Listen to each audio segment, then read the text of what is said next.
we've become almost used to this now. Put the number of closures in context for us relative to the size of the industry and previous years. Well, the closures are more this year than they were last year.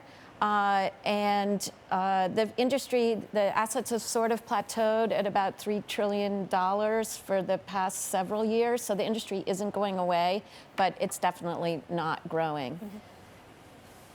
Kathy, what does 2020 look like? We'll probably see more closures for certain.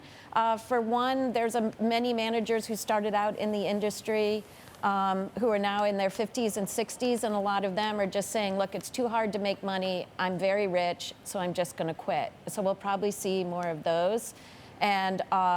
But we're also going to see a few launches, we think, maybe even some that are over $1 billion.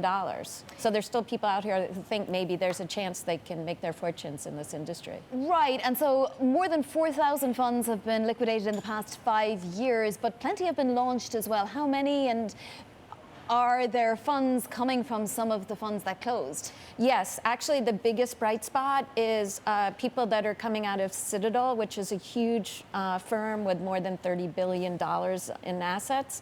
And there's a bunch of people that have come out of those this year and going into next year too.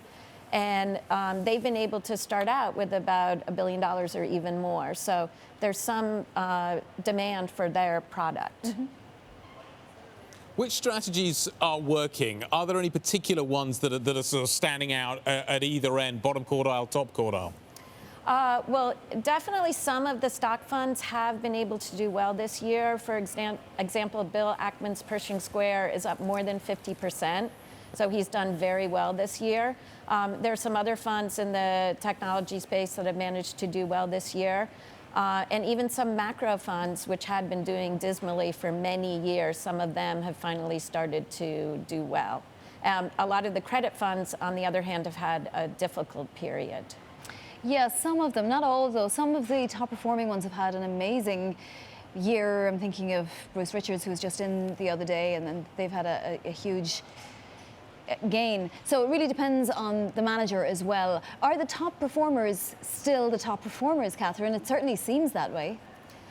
Some of I would say of the biggest funds, the Citadel of the world and even Point72 are funds that have continued to do well since the financial crisis, even though they came out from a huge hole in 2008.